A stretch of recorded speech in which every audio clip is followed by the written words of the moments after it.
I got a question for you.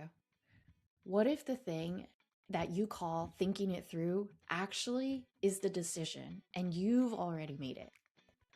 I'm Gloria Julian, and I spent 15 years masquerading as a mechanical engineer because deep down I knew something was off, but I had no idea what to do about it. And now I'm a life and career coach, and I built this show because I was going through my own career transition and tired of hearing about the perfect pivot story, the ones that glossed over the messy middle and how many years it actually can take to finally make the move. This is Your Life Unbounded, a show for the person who doesn't know exactly what's next, but knows that whatever it is, this is not it.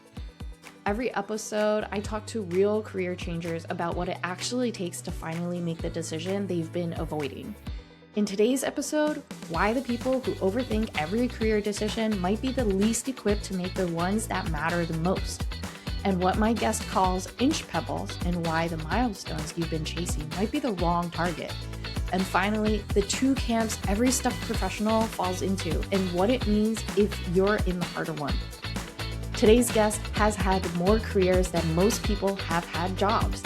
And the thing that connects all of them isn't a strategy. It's that she kept saying yes before she had time to say no. Please welcome Allison Task, coach.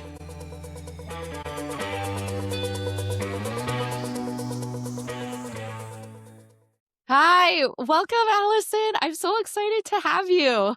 I am so honored that you invited me, so thank you.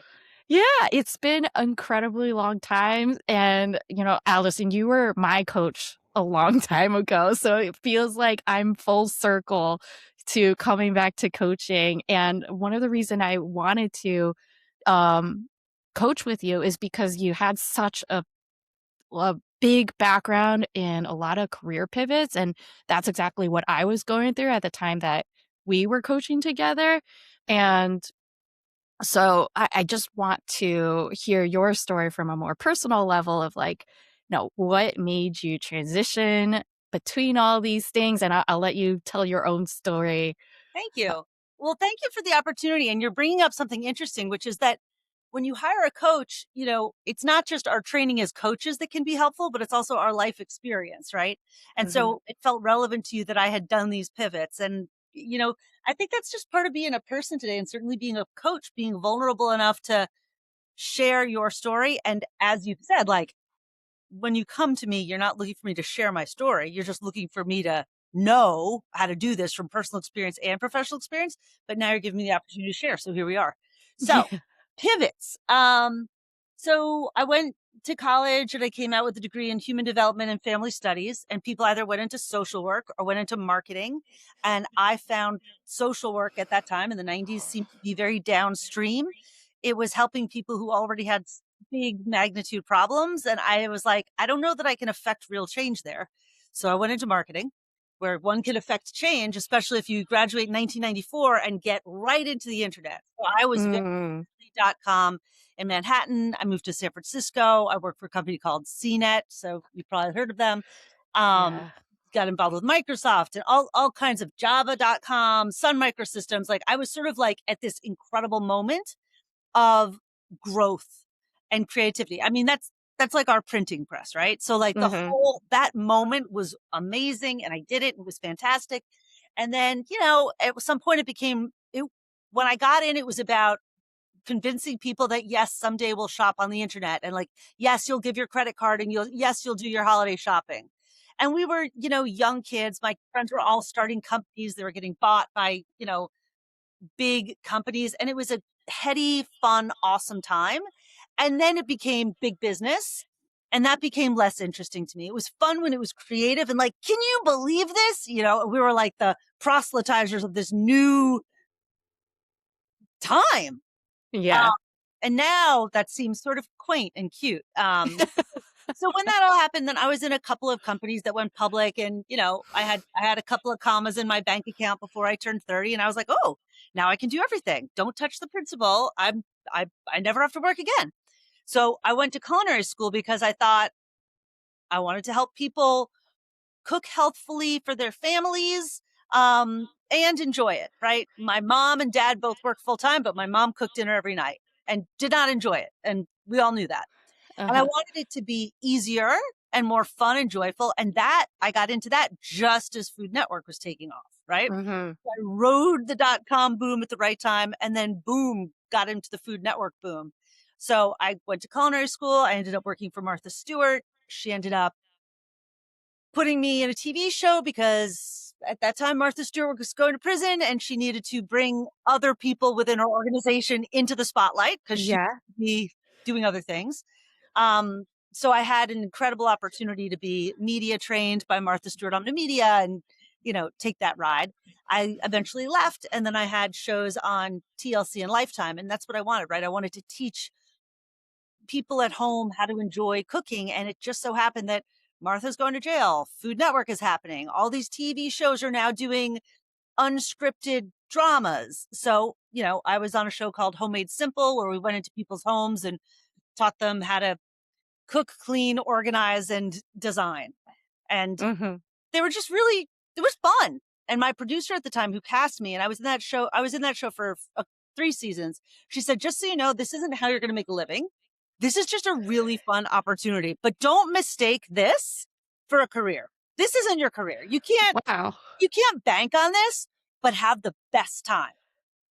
Her name is Sarah Kozak. She's still one of the best TV producers around. And she was right. And so I didn't put too much stock in it. I could literally just enjoy it. And it turned out that I was doing on-camera work for 7 or 8 years. And I wrote it right until I had babies. And then the last show I had was called Yahoo's Blue Ribbon Hunter. And I traveled the country going to food festivals and doing like crazy foods, like, whatever, eating cicadas and judging the Maine Lobster Festival and going to Hawaii's Spam Jam. I was very pregnant. Eating cicadas. No, cicadas was not pregnant, but I was very pregnant at a roadkill festival in Marlinton, West Virginia. And I remember I was like driving through the hills. I was like, you guys are going to throw up. I'm going to throw up. I'm going to throw up. They're like, throw up, roll down the window, whatever. Now you're going to eat a lot of roadkill. So get ready for your possum and your Oh my God. squirrel and your bear and your deer. Right. And it was the best. It was best because I got to travel the country, do all these cool things. And then I had my babies, and then I had twins, and I was like, maybe I shouldn't be hitting the road every weekend. Although they came early and we were still scheduled to do Memphis in May Barbecue Fest, and I wasn't going to miss that. So I showed up, and it was sponsored by FedEx. So they're like, we'll set her up in a lactation tent. She can pump, and we will FedEx that milk home to her babies. And I was like, well, that's kind of a once in a lifetime opportunity. Like FedEx is going to make sure my milk gets home to my little preemie babies at home. Okay, sounds good. So, wow. so that you can't overthink stuff like that. You know what I mean? You just have to say yes. But I was very unattached to it. And because I was unattached and had no expectations, I could totally enjoy it. And then after I had my kids, we kept doing commercials and, on camera work, paid well. But I always knew it was a fun time. It was a hobby that paid, but it wasn't a career. So during that time, I had very difficult lockup agreements. When I was cast show, they would say, you're not allowed to be on any competitive show for 1 year after the first airing of our show. So that meant like they would hire me for 6 weeks or 2 months or whatever. And then I was out. I was not allowed to work doing what I did. So I was a freelance writer. I was a cooking teacher. And that's when I went back to school and became a coach. I got my coaching certificate. So like I always had varied interests, and I believed in my ability to earn, not because I had a W-2, but because I believed I could create value and attract someone like you, Gloria, to come and seek me out as a coach. I knew I could do marketing. I knew I could get a website and SEO optimize, and you found me that way. You know what I mean? So back to my .com days, I knew enough about web marketing. I knew enough about SEO optimization. And believe it or not, I stayed totally off social media because I was like, that's a time sink. And I know I'll just go down rabbit holes with that. So I'm a new mom with babies. Like I'm not going to dick around with social media. But I am going to invest. I never ran an ad campaign. I invest in SEO optimization early, which, if you search for me in the tri-state area, I come up very fast as a career coach, life coach, transition coach. Like I'm top of the heap. Not Not like I mean, I think I'm pretty good, but like Yeah. not like the best, but like I'm SEO optimized. So if you want to search for me, you'll search for me. So a couple career transitions, right? Into Yeah. marketing, so fun until it started to feel not fun. It wasn't creative. It started to become more about the bottom line. That didn't Uh-huh. match my ethics. And I had a lot of money in the stock market, which consequently, the companies that I was a part of ran down the stock market and got delisted. So my 2 comma, account when I was in my 30s became nothing. It was the money I spent to go to culinary school and the money I spent to go to coaching school. So that Uh-huh. money, like, it was an illusion of safety, but it didn't matter because it gave me the courage to then go to culinary school and have fun and then go to coaching school and believe that I could figure it out.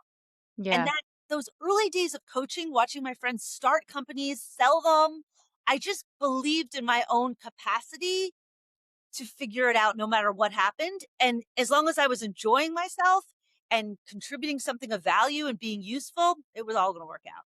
Yeah. Wow. Thank you for such a long, career story, but it's like Robust, so robust. relevant, right? So, okay, the things that I hear from you is like you followed your instincts. You followed your instincts, but not only that, you followed where you found joy and leaned into that and took opportunities when they came about. I mean, the Martha Stewart thing, that's once in a lifetime thing. You Good can't timing, plan right? for that.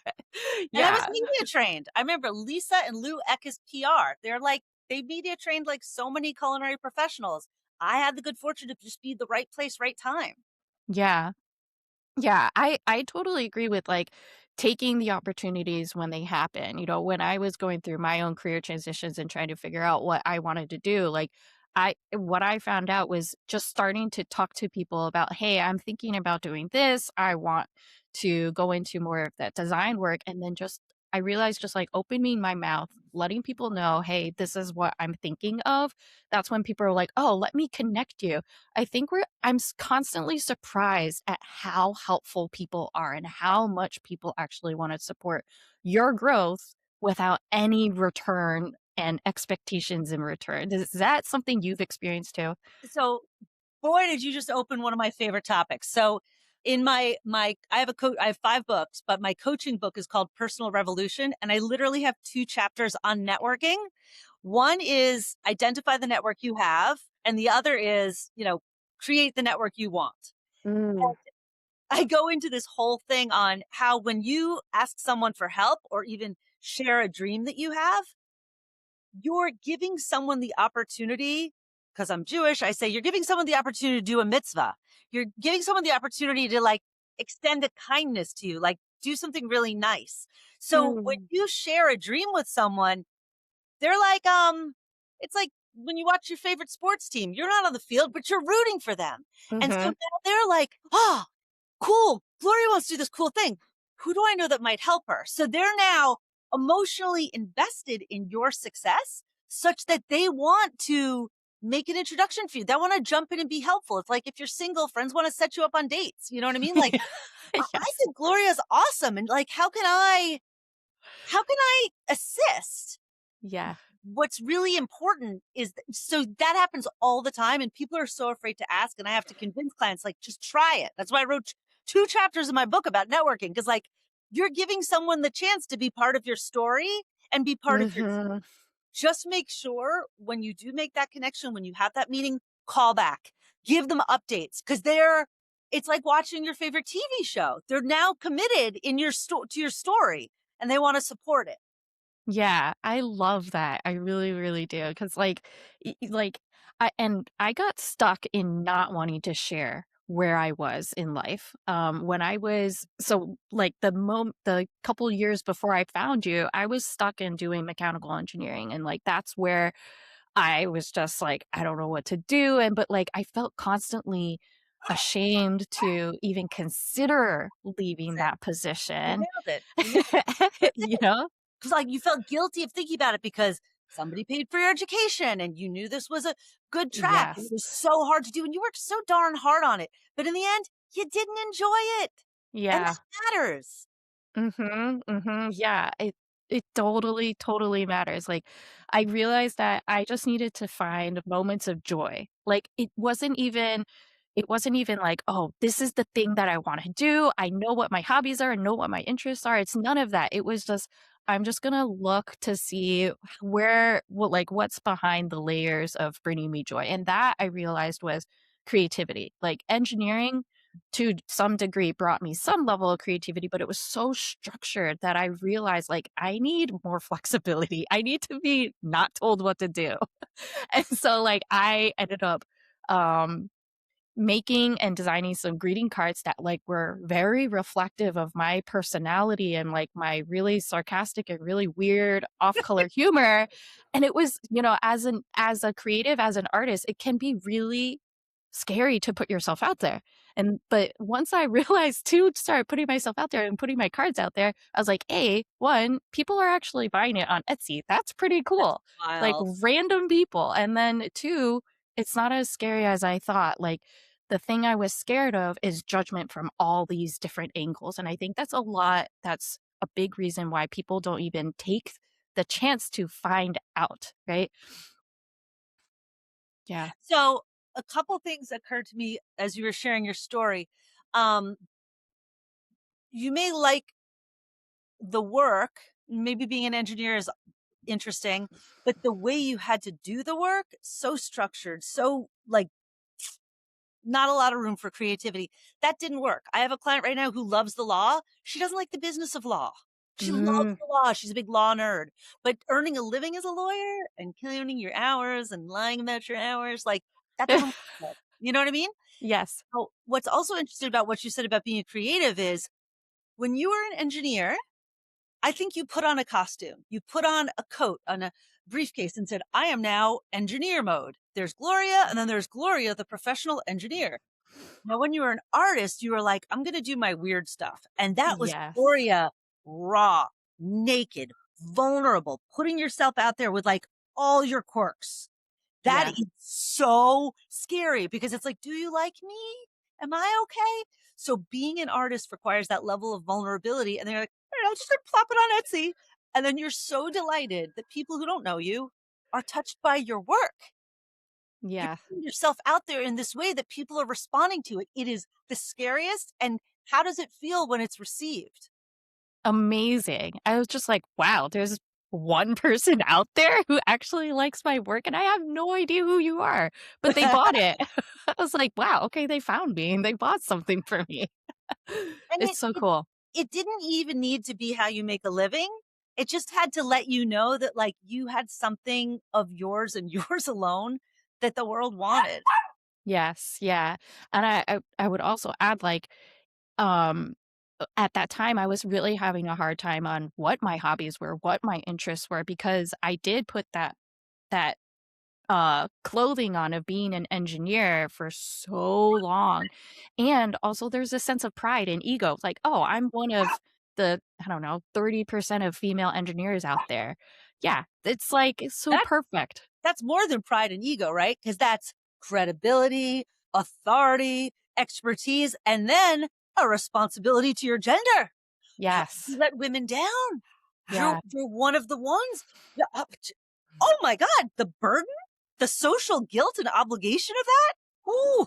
Mhm. Yeah, for sure, and, those are some of the big things that I was struggling with at the time, and it took a really long time to unlearn that, and leaning into that creativity was one way for me to do it, but like I said, it wasn't like an aha moment, it was incremental. For me, it took, coaching with you, and then also another, 8 years or so from that moment to finally gain the confidence to actually do what I wanted to do and, finally move from engineering towards doing user experience design, which is what I ended up landing on, and then I did a facilitation work, and then now I'm a coach, and, all of it is a different manifestation of creativity, and now I feel like I'm there mentally in that mode of creativity, but it's different than like an artist's creativity, but I can feel that this is where my brain likes to be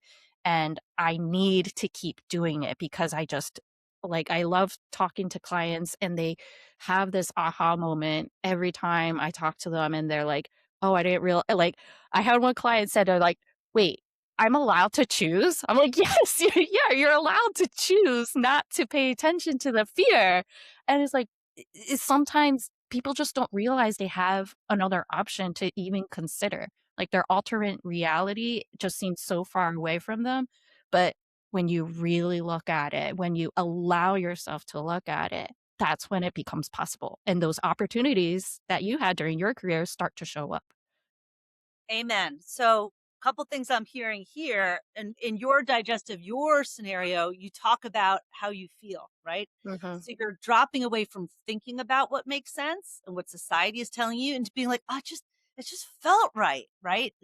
Those indications from your body, the somatic tell, is everything. Mhm. Um, and yes, we think we're supposed to wear costumes, right? We see our parents dressing up and going to work and playing different roles, but your best bet is putting your own unique gifts out in the world. And you've got this hybrid, right? Because you're doing the engineering and then you're doing design and then you're doing these wacky cards and then, you you've graduated to a point where you can support others with their own change. And what's better than, the human design of being a coach? Yeah, yes, I love that. Like, I've always been interested in how people think. What are the decisions that they're making, and why do they make those decisions? A long time ago, I actually wanted to be a therapist, and it kind of circled back to when I was 8 years old, but it had to take 30 years of me kind of unlearning all of that cultural influence, societal influence, personal influence. I was just so dead set on doing engineering that I didn't even allow myself to think about it. So I'm so glad I finally made a way back. But there was one thing that you said I wanted to touch on, but totally forgot what it was. Happens. Ugh. But the other thing is the fact that it took you 8 years and you made like micro changes along the way, that helps you support your client when she says, "Oh, I can choose," because you get it fundamentally because you had the same struggle. Mhm. And now you're on the other side of it, which ultimately, serves your clients. Yeah, yeah. So okay, I remember what I was gonna say. When you were going through your transitions and you had those opportunities show up at your door, um, were there some times when you're like, I'm not totally sure about this," or were you always like really confident about, no, this is the right opportunity for me?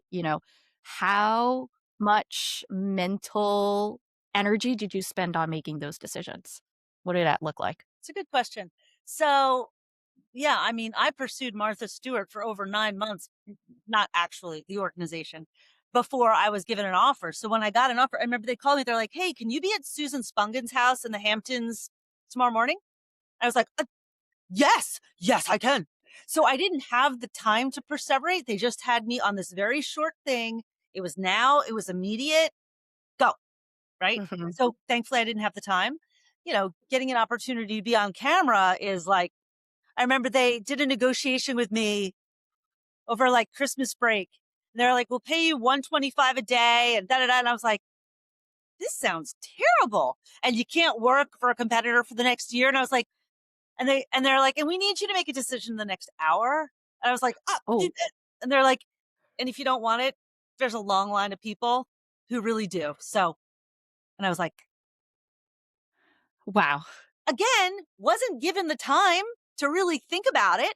And do I want to be on a TV show? And like, where was I? I was traveling to Charlotte. I don't know where I was, but it was like, oh, yes, yes, yes, I want to do that.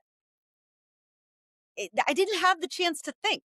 Uh-huh. Yeah, and it sounds like that worked to your benefit. A lot of our listeners are like overthinkers. They're like, I have to, make the spreadsheet. I have to ask all the questions. I need to talk also to the people. But, Nope. No I spreadsheet. have also found that like sometimes if an opportunity presents yourself, for example, if you're going and you're targeting a particular company because you really want to work for it, let's say you're in that job search mode, you're constantly applying for other jobs, do you like, if a company comes back to you and says, "Hey, I wanna interview you," you're not gonna be like, "No, thank you. I need to spend more time on my job applications before I Yeah, interview." No, yeah, you're gonna take that, interview option, right. right? So it's like, And the jobs I pursued were so competitive that they're like, "We're going to hang up the phone with you and we're going to call the next in line." Oh, yeah. Tell me about, like, the competitiveness because I think, yes, these days, the job search for a lot of people are highly competitive because a lot of people are laid off in the exact same industry, and then AI is taking over a lot of that too, but, um I think what I wanna ask is, like, how do you take those opportunities even if it does feel competitive? Like, how do you lean more into that instinctual decision making rather than logical decision making? Well, we already described it with you. It's how you feel. I Yeah. wasn't thinking, right? I mean, these are the aughts, right? The 2000s. So this is pre-Instagram. This is pre-influencer. Like I got proper hair and makeup when I was going to be on camera. Like it was being on a TV show was like a big deal. Now you could sort of DIY it and get your ring light and whatever. So that was that was back when it was still a big thing to be cast in a show, you know? Uh-huh. So I knew it was competitive and I was going for it. And I was like, well, I don't know if this is going to work, but I'll try. Also, what do I have to lose? I had a dog. My parents could watch the dog for a week. I lived alone in an apartment in Brooklyn, which sounds sort of sad, but it was awesome. I didn't have kids. I didn't have a partner. Like I was just flying on my own seat, right? My 20s and 30s. So I could do whatever the heck I wanted to. I didn't have anyone to ask. I had no obligations. I was very light. That's why now I love working with clients in their 20s who don't have mortgages or, maybe some college debt, but we'll figure that out because they have great agility. And so when you're young, you have that agility.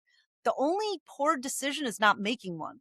The only Mhm. poor decision is perseverating or staying in something that isn't right. I have a client right now who hates her job. She's making $18 an hour. Hates it, hates it, hates it. I was like, you could be a nanny for the summer or bartender or waitress and make more than that. So actually the opportunity cost of staying at this job means you're not only hating your job, but you're also losing money and not giving your self the space to think about something else because it's really restrictive and you have to be there. It's like terrible. I was like, so staying here is actually a loss. It's Yes. a win. Sunk cost fallacy. Sunk cost fallacy. Thank Sunk you. cost fallacy, right? Yeah. That's just math and dollars, but it's also time, happiness. Yes, yes. Something that I, want to ask the listeners who are listening is like, what is, as you said, like, what is the cost of you staying where you are? Because you'd be surprised that sometimes it's a higher cost than just taking the opportunity when it presents itself. And it's hard to know because when you're in a bad place, you keep explaining why you have to stay there. It's hard to move on. And so it's hard to even have the creative energy to imagine something better because you're so busy explaining to yourself why you have to stay in something wrong. So Hmm. I don't do leaps of faith because I think that's too heavy. I do small wins like you putting your cards on Etsy, which Yeah. validated like, oh, huh, I can be rewarded and seen and I can be myself and the world wants it. So I'll do small things like learn how to poach an egg this weekend, like small wins that show you could do something you didn't think you could do, which then builds that muscle. So then you can make a bigger move.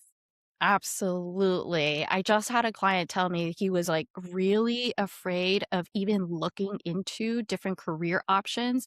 And then recently he said, you know what? I just started chatting to ChatGPT about this particular career option. I was like, great. That is Perfect one start. Perfect movement start. forward, right? Win. Big win. I'm so glad you Yes. celebrated that with him because he allowed himself to think about it with a very positive backboard who's going to support his ideas. So he's going to be in Hmm. his little own echo chamber, but then it might free him up to have more creative thoughts. It's perfect. Yeah. Yeah. Totally. So we're starting to wrap up the conversation, and I really wanted to ask, like, if you were, you are coaching a lot of clients who are going through career pivots, life transitions, like Sure. some of these big things. That's all I do. Um, what what is like one common theme you see with everybody?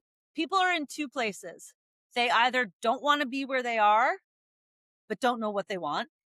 They just know this isn't working, or they know what they want and they don't know how to get there. Everyone's in one or two camps. Either Hmm. no knowledge of the future, but misery at present, or deep knowledge of future and just locked in. Hmm. And so, you know, they need to have faith, they need to have hope, they need to have trust in themselves. And so what we're building are always, like I said, poach an egg.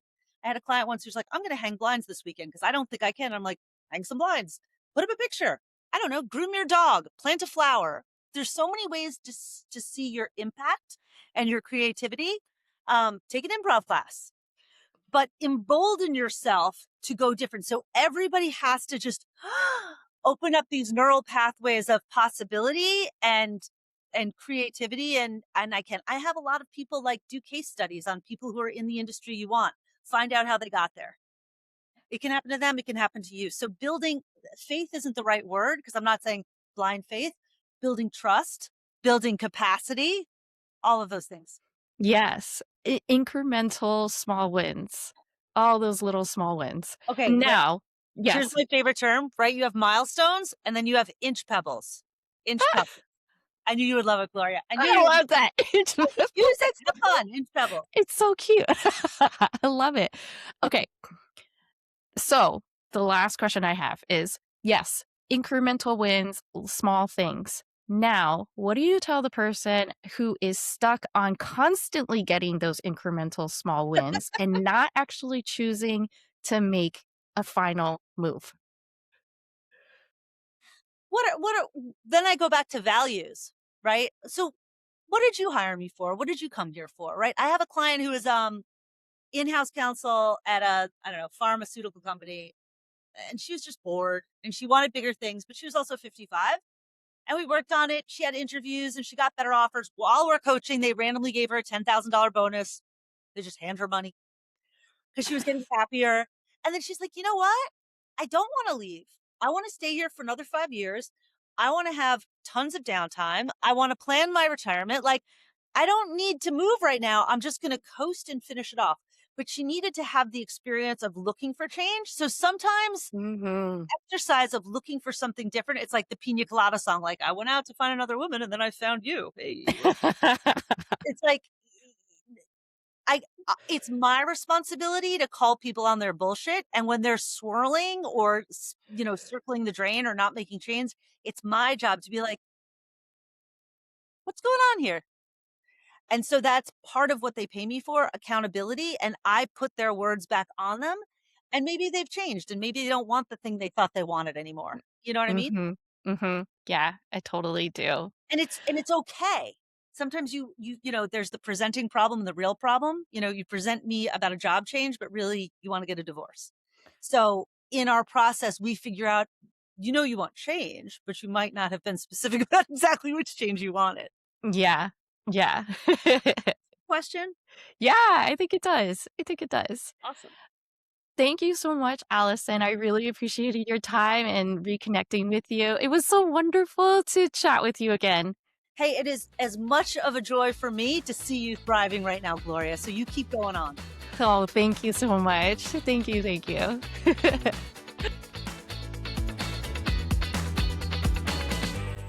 Wow, what an episode. I really love that Allison reframed telling people what's going on in your life as a gift for them. A mitzvah, she said. And I really believe that because people are so generous, but only when you let them know that there's something they can help with. But one thing I can't stop thinking about are these inch pebbles, because you're not making a permanent choice, just the next inch-sized one. So if someone you know needs to hear this episode, please send it to them. And follow me, Gloria Julian, that's Julien, on LinkedIn or Instagram for more on getting yourself unstuck from overthinking. I'll see you next week.